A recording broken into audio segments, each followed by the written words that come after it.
This is back when there were 2 or 3 computers in the entire city. So I learned computer programming very early on, and then I worked as a computer programmer for his engineering firm while I was in high school. And so I got a taste for technology and was always interested in science. So at that time, the science and the arts, specifically music, were 2 separate parts of my lives. And it's really only when I was in college and graduate school that I started to see that they could be better integrated. So this is such an interesting place then for you, Cooper, because you've got the arts and you've got the engineering and the science. It Absolutely. seems to be a perfect outgrowth of your own upbringing and your own background. Absolutely. How do you perceive the intersection and the interaction of computers and music, for example, going forward into the future? We know some people compose with a computer. Yeah. And music. What do you foresee? Well, it's limitless. I mean, I'm not one to say that computers are going to replace human creativity. It's going to be a long time before, if ever, computers can substitute for human creativity, which is really extraordinary. But they are very interesting tools that we use all the time. As I said, download music, that's a technological feat that vastly increases access to the arts for us. So I think that students, and there are many, many students out there, I can tell you, because I get emails from high school students and so on, who are interested in this combination of science and art, engineering and music, computers and the arts, who aren't finding the teachers and the mentors who can help them connect those two. And I think that Cooper could be a very good place for students who want to integrate those two to come to. Do you find that you will have an uphill battle trying to do that, given the increasing media attention to how poorly high school students, American high school students, do perform on tests in math and science? That this won't in some way make your job as wonderfully ideal as the mission is to integrate even rougher, and perhaps even rougher because of expectations of the students themselves? I don't think so. Great. I think that there's a misperception in the United States that some of the Asian countries, China and India, who do emphasize math and science very early on, are somehow going to eat our lunch in the global economy. I think that while in this country there's a lot of talk about how we can try to better compete with Asia in math and science, I can tell you in Asia there's a lot of talk about how we can get our students to be as creative and confident and innovative and bold and contrarian as American students. Yes. I think the West and the East are both trying to learn from the other in a very, very productive way. And I do think that there's a lot more that can be done with math and science education in K through 12, which is a separate topic. I think the key to the future in terms of the future of this country and the world is going to be to produce graduates who have advanced skills in one area, such as in math and science and technology, but who have a broader perspective, because that's what's going to enable them to innovate, to create. We know today for certain that the most complex problems of the world, whether you are talking about poverty, whether you're talking about democracy, whether you're talking about nutrition, obesity, water, all of these problems are multidisciplinary problems. There is no one discipline that provides a solution. And so we've got to get the next generation of leaders to understand the relationship between technology and society and the ways in which these dots can be connected. Couldn't be better with the title of the institution. Yeah. Right. We actually at Education Update have had some visitors from both Hong Kong and from Singapore, some of the leaders in Yeah. education. And in fact, it was interesting because in Hong Kong, they said we have no problems with economic funding of education because 25% of every dollar comes to education in Hong Kong. So in the light of, but they're trying to come here to learn Yeah. from us, just as you said now, Yeah. the creative side That's right. of the formula. Sure. So I really can relate to that. Do you plan to invite some of these leaders to Cooper Union, perhaps from Singapore, from Hong Kong, to come and see what you do here because they're very interested? Oh, sure. China, India, all over. There's a lot of innovation going on in education in Asia and Africa.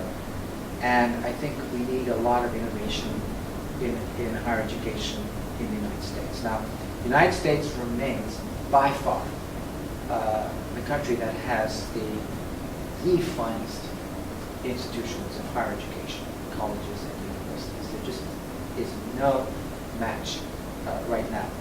But the Chinas and the Indias are catching up very, very fast because they understand in a very, very hard-nosed way the return on education for lifting up people's lives.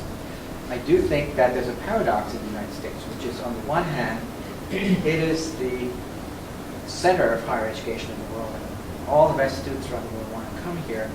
On the other hand, I think there's a lot of work still to be done in this country for the public to recognize the priority that education should be, whether it's at the K through 12 level or at the higher education level. One of the things that has been pointed out in our Yeah. nation is that we don't have enough of an emphasis on STEM. And I think Cooper Union Yeah. really fits into that paradox of preparing Yeah. students Sure. and contributing more to the science and the technology. Certainly you have it here, but do you have any suggestions as to what we can do in the K to 12? So many students are not graduating from high school, and quite a number start college and don't finish. I don't know what your statistics are here at Cooper Union. I Yeah. would imagine that the majority of your students do graduate. You have a very selective population. But are there any suggestions you as an educator or leader have? How do we get more students to graduate from college and perhaps go into the sciences? Well, there are a number of issues that you brought up there. You know, I think that when the fear of being competitive in the STEM fields in the global economy is expressed, people feel that they need to have stronger testing to bring up minimum math and science scores.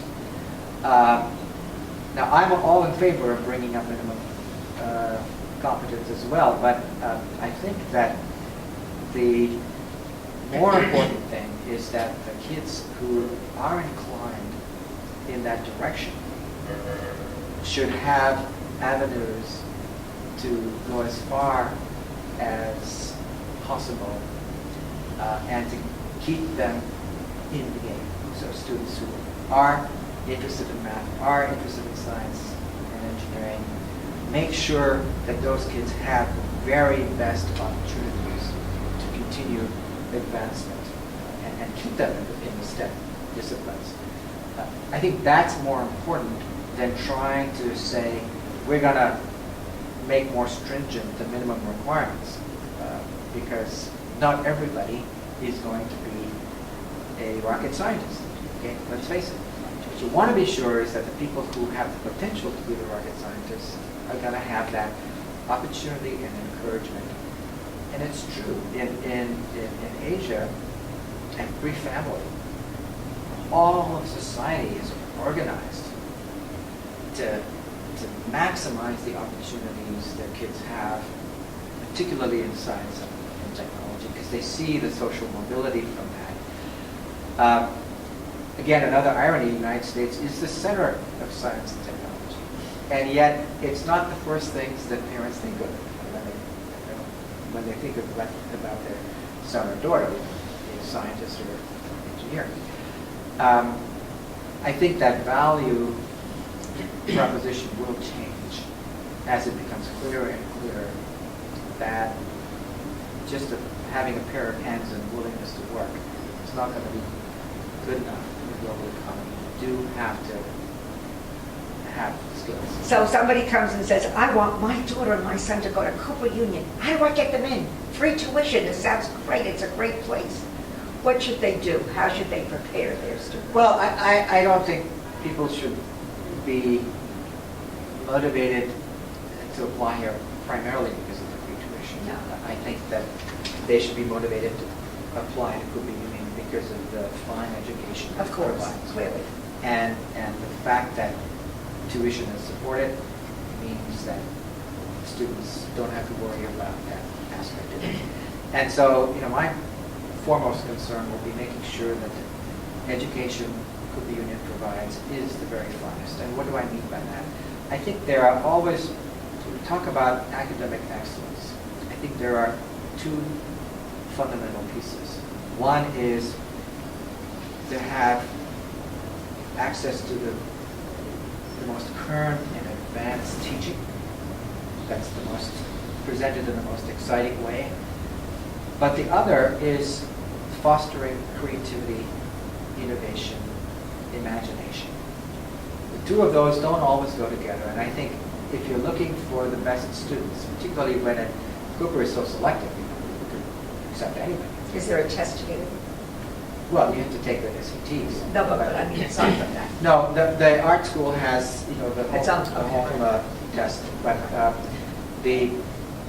I think looking for that dual quality of students who are outstanding students in traditional ways, plus are creative, imaginative, innovative, and highly motivated to come up with new ideas based on the knowledge. It seems to me that you're stressing creativity and science, and a natural outgrowth of that would be getting scientific packets for new things and new ideas. Have the students here or the faculty created items that have been patented? Well, there's certainly lots of potential in that direction. One of the things that I feel strongly about, particularly in the area of engineering, is that a lot of, and this relates back to your question about STEM disciplines in the United States, is a lot of our scientifically and technologically sophisticated students don't actually go into science and technology. And give them a snapshot by Wall Street. Well, that's fine, because Wall Street is looking for people who have those quantitative technical skills, problem-solving skills. And that's fine. But we also need to nurture more of those students to continue with the scientific and technical sides and keep them motivated to stick with that, because that's where the economy is going to come up with inventions and innovations. Yes. And so it's not just training engineers, it's preparing our students to be engineering leaders and innovators. Like Peter Cooper. Exactly like Peter Cooper. So that will be something I'm going to want to work with the faculty on. How can we continue to make sure that the educational experience our students get is one in which they're highly motivated when they come out to use their technical education to be innovative, to think about new products, new ways to benefit society, and have the skills to know what to do with that, how to patent it, how to try to raise the financing that's necessary to be engineering leaders, how to bring together a team of people and make something happen. That's a wonderful note to end on, Dr. Bharucha. Thank you so much for letting us come and visit with you today. Thank you. And Dr. Baum, do you pleasure. have a last question? No, I just wish you very, very good wishes on thank you. succeeding with the mission. And Thank we're looking forward to coming to visit you in about a year. Yes. And catch up with what some of the things that you have accomplished here. I look forward to that very much, Thank you yeah. so much again.